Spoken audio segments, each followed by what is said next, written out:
Access control is the process of granting or denying access of a subject to an object. A subject can be a user, a process, or a device, and object can be a file, a system, or a resource.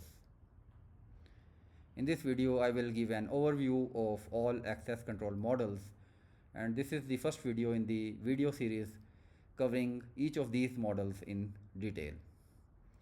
So access control models falls into two broad categories, that is discretionary access control model and non-discretionary access control models. So in discretionary access control model, the owner of an object decide the access of a subject to that object. So this model is flexible since permission can be delegated at the discretion of the owner of an object. So there is less centralized control and no fixed policy. Now in non-discretionary access control model, access is not granted at the discretion of owner of that subject, and access is based upon a fixed policy.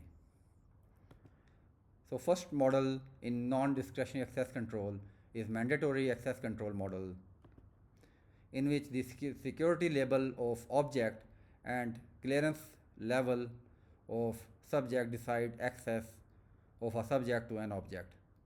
So this access control is enforced at system level, and this model is common in military and government setups. Next model is role-based access control model, in which access is based upon the job role to which subject belongs. So permission are assigned to the roles instead of directly to subjects, and then subjects are given or granted those roles. So there is easy administration in role-based access control model.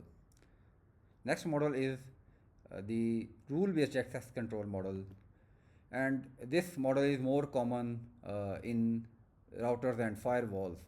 For example, access control list in routers and firewalls. So there are predefined rules of allowing or denying access to resources in rule-based access control model. The next one is the attribute-based access control model, in which attribute of subject, object, and environment decides access of a subject to the object. So this model is more granular and context aware. Some of the parameters which can be considered by attribute based, or some of the attributes are time, location, and device. Next one is the risk based access control model, in which access is granted dynamically based upon the risk score or risk profile of subject and object. For example, the device, its location, and its behavior. Now the memory aid to remember the difference between all these models. In discretionary access control model, the owner decides everything, and in mandatory access control models, security level of object and clearance level decides everything.